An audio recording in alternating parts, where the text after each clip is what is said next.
Okay, it's 11 o'clock. We'll get this meeting started. Would you please rise and we'll do the pledge to the flag? I pledge allegiance to the flag of the United States of America and to the republic for which it stands, one nation, under God, indivisible, with liberty and justice for all.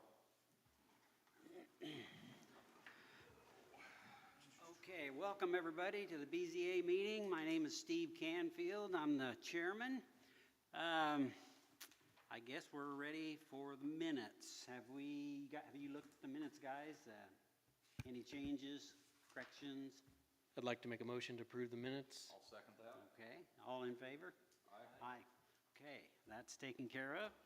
Okay, now, Mark, why are we here? What's our first order of business?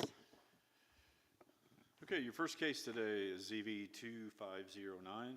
The petitioner is Jason Wagner, and the location is 3071 North 350 East. I do have it up on the map here. The type of case is the variance to development standard setbacks, and your case is discretionary. Today, you'll conduct a public hearing to consider a variance from the development standards of Chapter 159. Specifically, the petitioner requests a variance from the bulk standard setbacks. The petitioner requests a variance to build an accessory building on a vacant lot, which is adjacent to his single-family dwelling lot. Notice of the hearing was published on July 28th and to the property owners prior to July 28th. No health department review was required. The county reviewed stormwater compliance for the property in the variance, and the drainage via the west, and you can see the contours, and the reason for the variance is because of the contours of the property and natural grade, and the impervious total will be 4%. Floodplain was reviewed on property, and that is not a special flood hazard area. Access is from 350 East, and the property is zoned residential.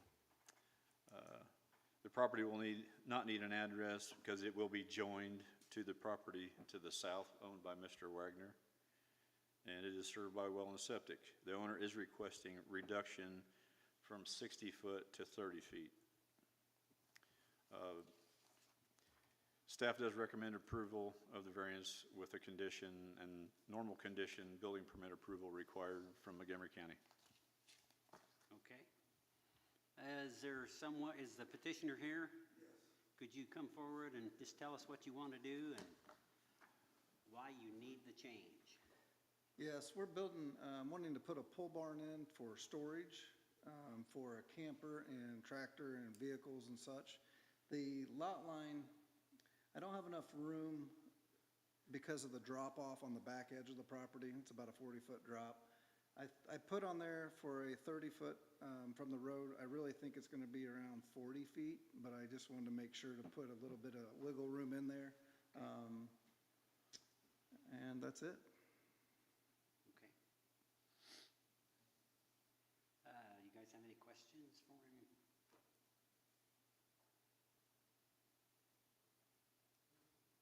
Okay.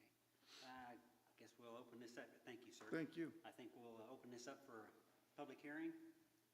11:03. Anybody want to make any comments, statements?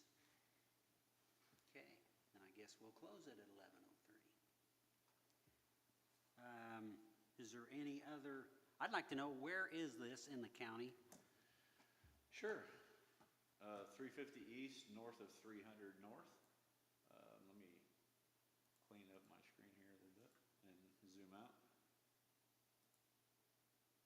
So this is 300 North, and this is 350 East. 350 East is a dead-end road. So is this over near Garfield? Yes. Okay. Here's State Road 47.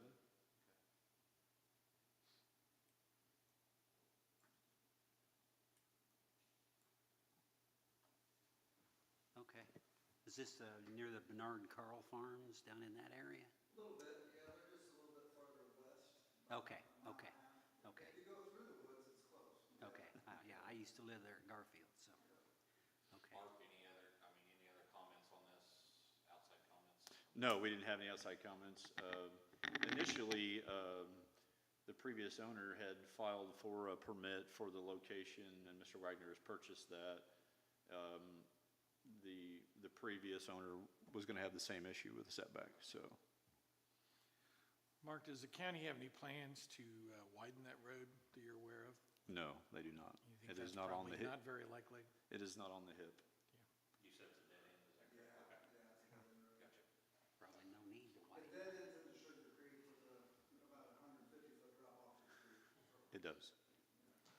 So unless you're gonna pull Evel Knievel or. We might need more running stone. Take a pretty tall bridge to cross that one. Okay. The only thing I didn't, I don't know the posted speed limit on that road, and I don't have it in my data here. So I don't, is the posted speed limit on that road 350? No, there's not posted Okay. speed limit. Okay.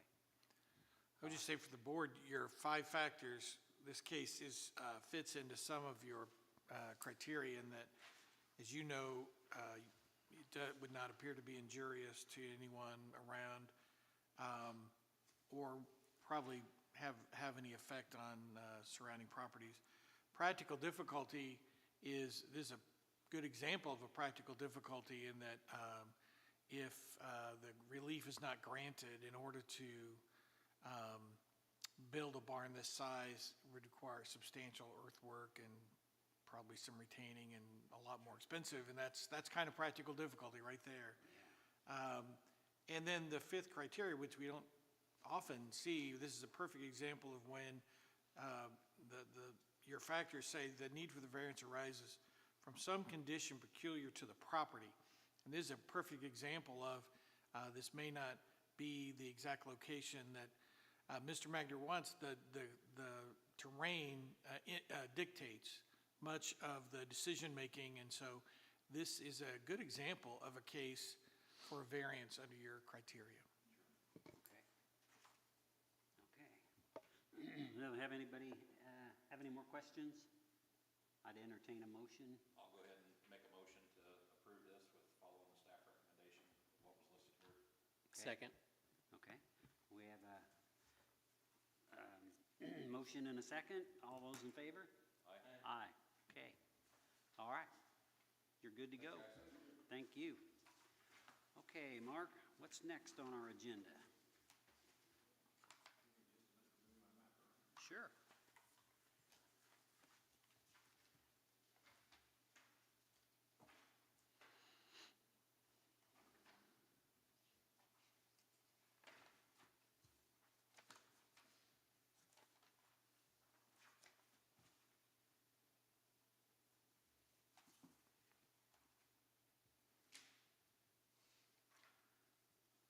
Mark, is there a time restraint before I can start or do anything?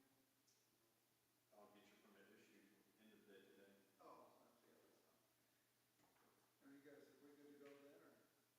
You're good to go. I mean, unless you guys wanna stay for the, I mean,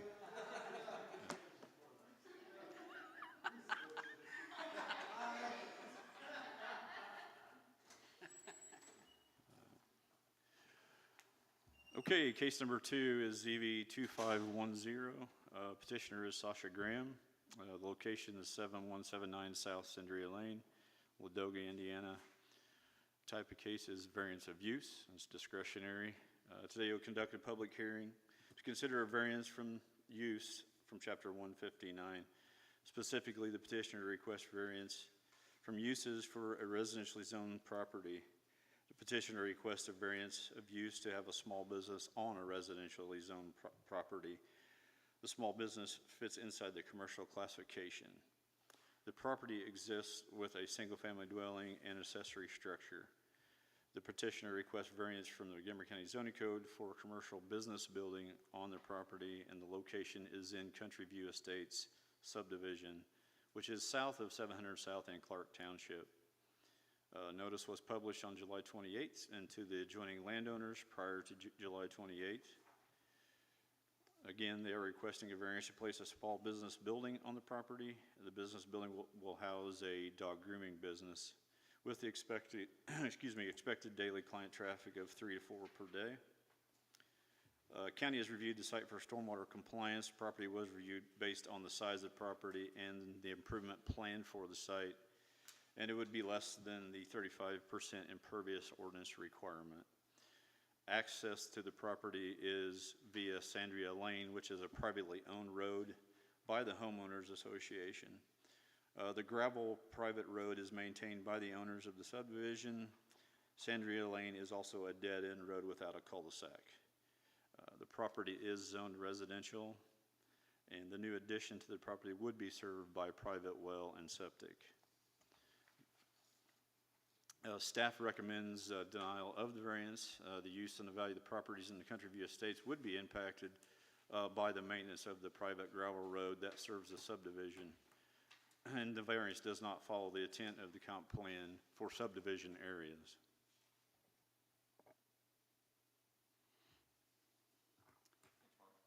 Yes. Now we're ready for anybody want to come up, or the petitioner want to come up and tell us what you want to do, why you want to do it?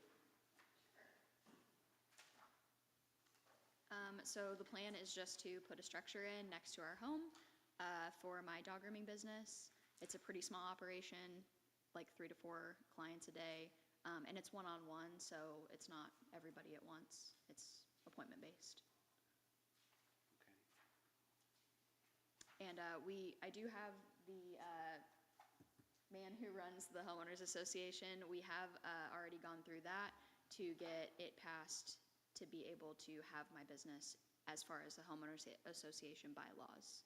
So, Okay, so they have approved it then? yes, yep, Okay. All right, thank you. thank you. Do we have anybody against this? Did we get some letters, or?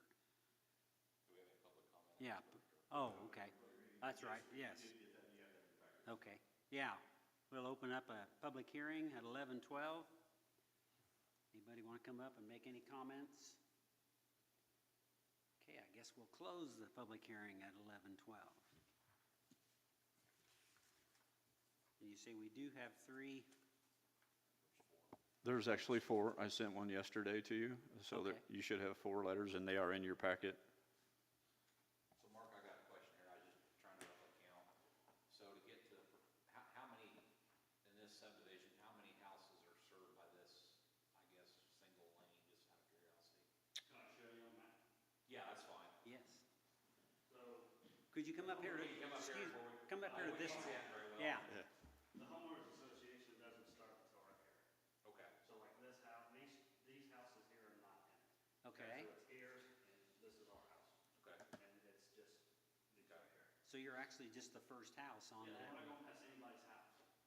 Right, Oh, but- okay. But that lane right there is what serves the whole subdivision, right? Right, it starts here, Okay, and these people are not part of the homeowners association. So, I know for sure that this is a guy that has complained, so why, I have no idea. Because look how far away we are, and it's not even gonna affect him. Well, who does maintain the road right now? I don't. You do. I do. He do. Me and him both do. He's in charge of the homeowners association, and we use our skid loader to maintain it. So if there gets potholes, it's your Pretty well. responsibility. I do snow removal on it, everything. And the business has also agreed to pay association dues up and over what the homeowner would pay. To maintain, also help maintain. Okay. so if it becomes an issue and you got extra potholes, whatever, you're willing to cover the cost of the Yes. repairs, maintenance, whatever? Okay, And I'm gonna be the one that's fixing the removal. okay. Okay. Thanks for the info. Yeah. Yeah. Okay. Any other questions we have? Dan, just out of curiosity, I guess, I mean hypothetically, does this, if this were to be approved hypothetically, does this open a can of worms for different things in subdivisions for different businesses moving forward? And then my second question is by allowing this, if they ever sell their place or decide to change businesses or whatever, how does that affect going down the road? Okay, 2 different questions. The first one, no, when you have a use variance, which is rare, but when you have a use variance, you have to look at the facts of each particular case So it isn't really establishing precedent. But if you look at the 5 factors that you have, use variances are rare because it's very difficult to get them based on this criteria. So it's, you know, if BZAs could simply say, is this a good idea, or whatever, that's one thing, but that's not what the law says. The law says you have to look at these 5 factors, whether it's injurious to anyone, really, how it would affect fair market value, is it consistent with the comprehensive plan, and then is there some condition peculiar to the land? Those 4 you hear a lot about, but the one that's very difficult is undue hardship, or unnecessary hardship. And just like in the last case, on a variance of a development standard, all the petitioner has to show is practical difficulty. That really means in most cases that I have a topographical problem or complying would cost me a lot of money. So in the whole use variance, this is a whole different thing, because the petitioner could go to the county commissioners and ask to rezone the land to commercial. And if she were able to get that done, then she could do what she could have a commercial business on her residential property. That'd be fine. Use variance, though, says that she has to show unnecessary hardship. And unnecessary hardship, as we've talked about in training, means that if she doesn't get the variance of use, she can't use her property. And the cases say, no, you can continue to use your property for a residence. And so I think that's a really difficult task when you have variance of use cases, is how do we get over that hurdle about unnecessary hardship? Because it's not practical difficulties, it's a higher standard than your development standard variance cases you guys normally see. That's why use variances are granted much more seldom than development variances happen. You guys know this happen all the time. Use variances are much more difficult. So, but the law requires you guys to look at every case differently, and that's why you don't have to really be focused about what happens next time we get one of these. If you can satisfy yourself that certain facts exist for this petition, then that's what you're supposed to do. Focus on these 5 factors. And it's a discretionary review, which means that you need to look at those and make sure they're facts to support your decision, but you do have discretion. Even if the petitioner could show you all 5 factors were met, it's still kind of up to you. I always recommend that you follow the facts. You know, if the petitioner can show those 5, boy, we better have a good reason to say no. But that factor number 3, unnecessary hardship, that's the one that makes these cases different from other variances you see. And then what about if we go ahead and grant the variance of use, that doesn't open the door for commercial use. So if you decide to say, go from grooming dogs to say building fishing lures type of deal, that doesn't overlap the coverage or anything, does it? Well, it would, but there's a way to deal with that. And so you asked kind of 2 questions about that too. One is, does it stay with the land? It does. It does stay with the land, so the next owner could have a commercial use there. You are allowed in the granting of a variance, though, to impose reasonable conditions. And so what you are allowed to do as a condition is you could approve it and say that this variance of use is granted, but it only applies to dog grooming business on the property and no other commercial use. So that if the petitioner sold the property and the next owner wanted to use it as a wood shop, we had a case like that once, that owner would have to come before you and ask to get approval for that change in business. So that's a good way to deal with that concern. If you were to approve it, to instead of saying any commercial use would be okay, you could limit it to what the actual request is for.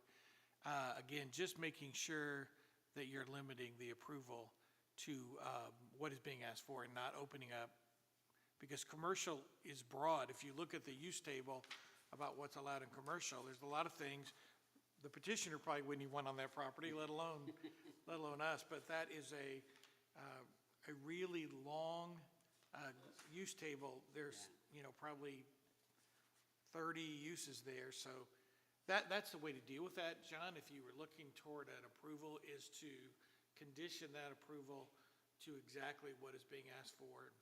That's the way to avoid unintended consequence. Am I able to add something on that? Through the homeowners association though. Could you come up Yeah. it's a live stream meeting. Just for the record, can you state your name and address and all that good stuff? Michael Graham, same address, that's, the homeowners association has it though to where it got passed that you have to have 75% vote to even have a business back there. So it's not like anyone can just say tomorrow, we want to do this and come to you guys. It has to be voted through the homeowners association to even get passed. So like like if someone said they want to have a mechanic shop back there, they're going to have to go in front of the homeowners association. Everyone's going to have to vote. So. Yeah. Yes. Please come up.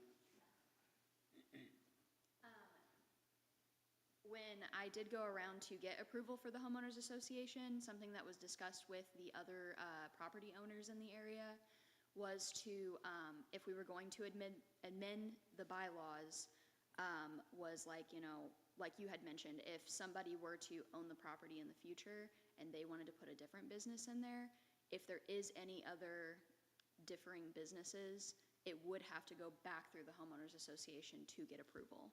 So if there is any change, even with my own business as far as I know, so. Okay, thank you. Well, I want to ask too, if we do a vote to approve this, can we put a requirement on there, the road has to be maintained by these folks, or can we do something like that? Or, because that seems like that's, and everybody that was against it, that seems to be a prime reason why they don't like it, or one of the reasons, I guess. This is a private street owned by the owners of the subdivision. Right. So we can't put any requirements as far as the street goes, Okay, just the use of, this property. yeah. So you And- can put something in, but it has to be. We don't own the property. We don't have jurisdiction. We don't If- maintain it. Yeah, if it were a public street, we could look at road impacts and we could require any petitioner to make improvements on a road or to do something, but this is a private road, so it's just outside of our jurisdiction. It's a private road, so if this subdivision were to be brought to you now, the roads would have to be public. We wouldn't have this issue, this particular street issue, we wouldn't have it now under our zoning law, but it was done before the zoning ordinance, so this is a remnant of prior days where the county has no jurisdiction over that road. If it were a public road, yes, we could do that. It sounds like the HOA may be taking care of it, which is the good news, but Well, yeah, it does. maybe just not our issue. And it's good to know they have covenants and restrictions, but we have no power over their covenants and restrictions. Okay, well, do we have any other questions? Are we ready to? So just out of curiosity, on the number 3 on the 5, I noticed that's highlighted here in our packet. Yeah. Was that just to basically bring up comparisons like topography, or was that to bring up basically the other homeowners talking about, I thought I browsed over something? No, I had verbiage wrong in the line, so I corrected that verbiage. Okay. Oh, okay. Well, I wondered why it was Yeah, red. the first iteration said practical difficulties, and I pointed out to Mark that in our zoning ordinance, that is not practical difficulties, it is, and I'll just read it, but it's hardship, and that's just different thing altogether. And again, unnecessary hardship, we talked about this in training, but, practical difficulties means it would be hard and it might cost me more money, and it's not an easy threshold to get over, but it's kind of right here. Unnecessary hardship is even higher, and its definition is it's got to be even more than difficult in money. It's got to mean that the owners can't enjoy their property or get a reasonable return on their property. And within the cases involving what unnecessary hardship means, and it is the standard kind of review for variance of use in most jurisdictions, they they talk about how if, you know, there's a case we talked about in training that arose in Hendricks County, where a fire department bought a house in a subdivision and wanted to make well, they called it a substation, basically a very small fire department, and the BZA said no, and the fire department appealed, and the court said, no, you can still use your house as a house. You know, there's nothing wrong, you want to add something to it. And again, that's why I think your challenge here is to say, well, you know, do we have unnecessary hardship or don't we? And then when I take all these 5 factors together, how does that make me, you know, which way does that go? But that's a tough one, because that's a very high standard. Now, the others are a little easier in this particular case. Not injurious, fair market value, consistent with the comp plan. I haven't heard anything yet about any condition peculiar to the property, but I think that hardship one is difficult. The others are a little easier, but the hardship is really tough. And the reason it is such a high standard is because of the idea in the zoning law that variance of use should be rare because of the expectation people have that the use is going to stay the same.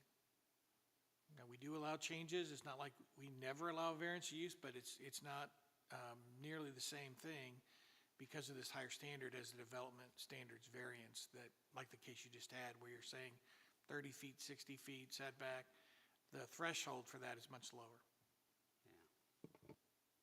And I did highlight that entire line in number 3, but the only 2 words that changed were unnecessary and hardship. So the rest, I highlighted the whole thing, but it was only those 2 words that changed. Okay, thanks, Mark. So are you saying really this should have gone to the Plan Commission first? No, the owner has a choice. Okay. The owner could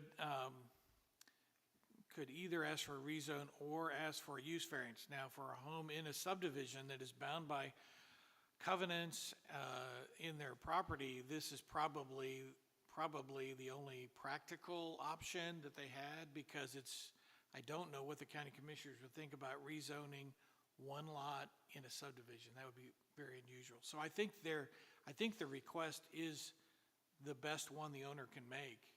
I don't think a rezone in this particular case is very practical because it's part of a subdivision. But I'm just saying that when someone wants to change the use on their property, they have those 2 choices. Right. Variance of use or rezone. Okay. And variance of uses are generally very small changes to the property, and also, what I mean by that is, in the spectrum of zoning, there's ag, which is thought to be the least intensive, and I say that because, and I'm not a farmer, I know, I don't mean any disrespect about that, it's very intense at times, but in generally, ag's not very hard on the land, right? Yeah. And then you have industrial way over here, which is the most intense. And so if you're going from ag to residential, that's a change where that's not as big a change as going to industrial.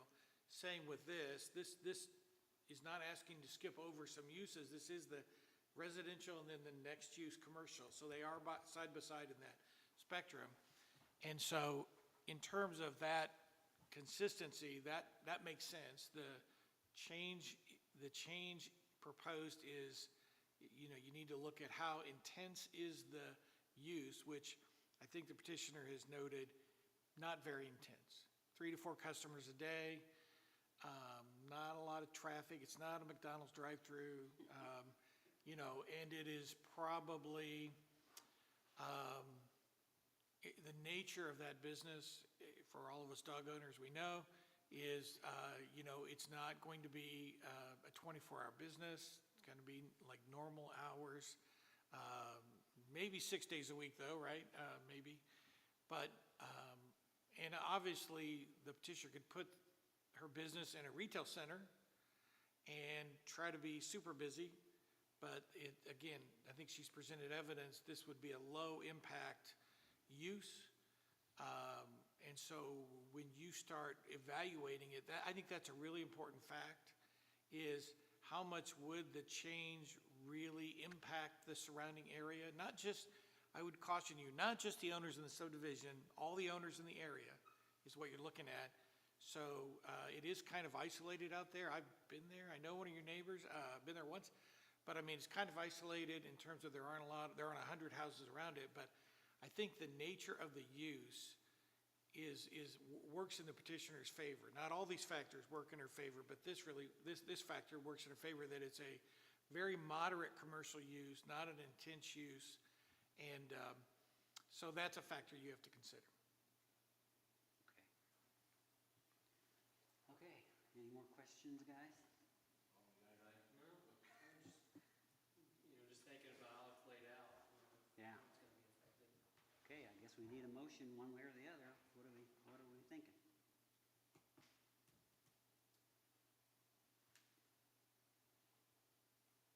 Other than the lane, I don't see it affecting any of the neighbors. Is where I'm at. Yeah, it's not exactly dense housing. I mean, there's, And we're not passing any neighbors other than the lane. And then the other may be more of a premium to take care of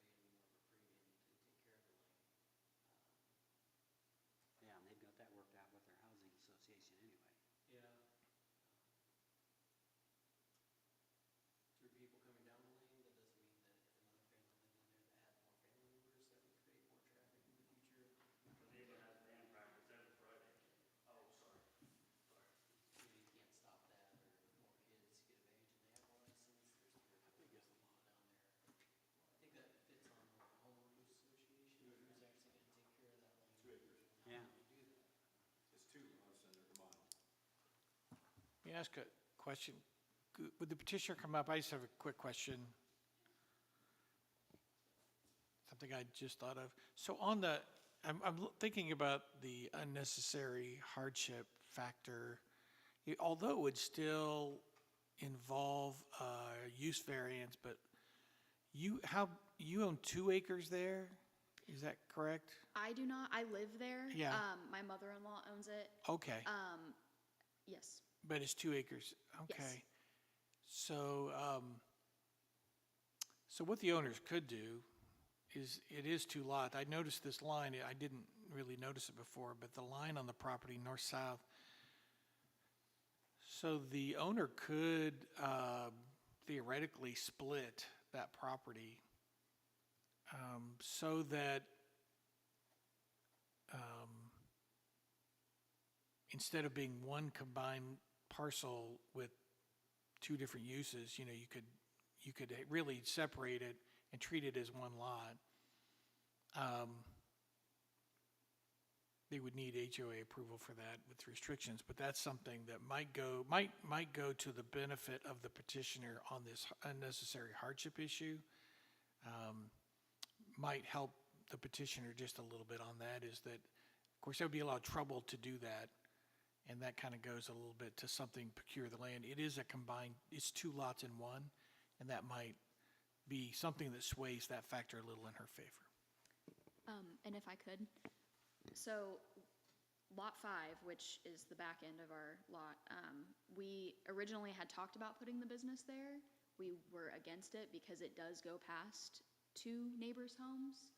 So we thought it might be more, as far as like the homeowners association is concerned, it might be a little bit more beneficial to our neighbors to have it up by the home, so that way they weren't driving past Lot 6 and Lot 7, our other neighbors, since they were concerned about the lane, Okay. the use of the lane, so. So dumb question, the house up there, I would assume, is that on the east side of that lane? Yes. The green roof? Yes, they are exempt. They created the homeowners association. Okay. So they aren't responsible for the use of the lane or anything like that. Okay. Mhm. Okay. Yes.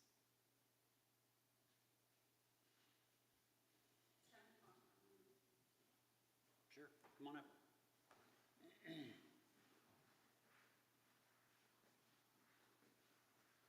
My name's Lisa Graham, and I live at that same address. Originally, I bought Lot 4, and we put the house there, and then we bought 5. So they were separated, and I had them separated for a long time, different tracks. And then they told me it would be a little cheaper on my property taxes if I put them together. So that's why I do have 2 lots, but they're showing 1 track right now. So I guess we could split it back apart if that's kind of what you were. No, I'm not suggesting it. Okay. I'm just saying that on the issue of undue hardship, the BZA had not heard any reasons why doing it this way might be, that there might be some impediment to doing it a different way. So the lot split or the pulling that residential lot out of the subdivision is an option. And having it rezoned, it's just, that's a lot more complicated, and I just was pointing out, I'm not suggesting it should be done, I was just pointing it out to the BZA, that's a fact that they could consider. That fact tends to help the case, just trying to point that out to the BZA, and I wasn't suggesting that's what you should do. Okay, okay. But Sorry. that's what it was. I bought them separated, then I left them like that for a long time, and then I put them together in 1 track. I think what you did is great, I was just trying to help the board a little bit. Okay.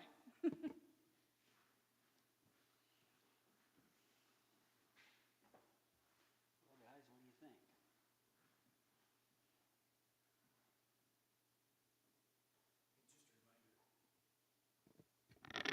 John made a point earlier, I agree. I think if you're going to make a motion to approve, I would make it with the condition that the use be limited to what was actually requested, not all commercial uses. Yeah. Yeah, so we can make a motion and put a limit on it that that's the only business that can be there. That's kind of what I was thinking. Steve, you got anything else you want to add to this? No, I think we're all just about right there, but we just want to make sure we're doing the right thing for the next person. And we don't want to, I don't want to stomp on a business that somebody wants to start, you know, but we want to keep it for everybody. So Mark, just out of curiosity, I guess, looking at the staff recommendation here on the denial variance, would that be the, I mean, because of the maintenance of the private gravel road, I mean, as long as they, if you had some other way to satisfy that, would it have got a staff recommendation approval? More than likely not. You have to remember, my review isn't just general use of the property. It's about the comprehensive plan. It's about, do we have jurisdiction over these things? What are they planning to do on the property for the variance? I mean, they are planning to build another building on the property. So these are the things that I review, and that's why the staff recommendation is the way it is, because it's a private road. The owners of the subdivision, all the owners, are all involved in maintaining that road. And then the comprehensive plan focus is on residential and not commercial in residential areas. So that's why those are the 2 topics in my recommendation. Thanks, Mark.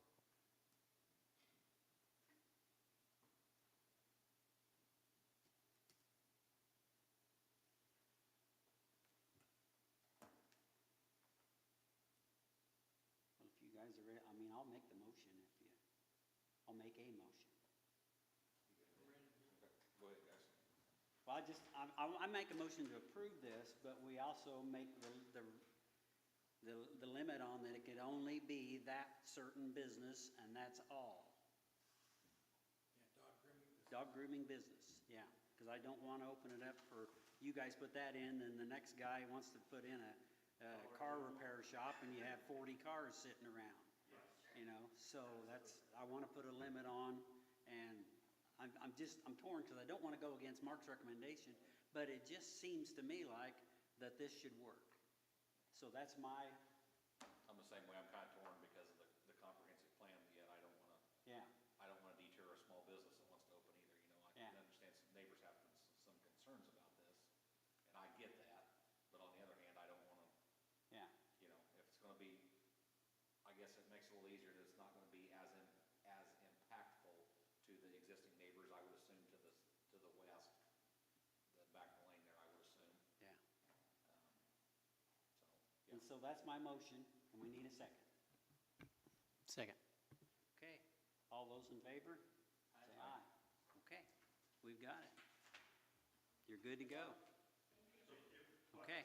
Do you guys like give us something that says this, that's only for the dog pen? Do we get a piece of paper about this? You will. Talk to Mark.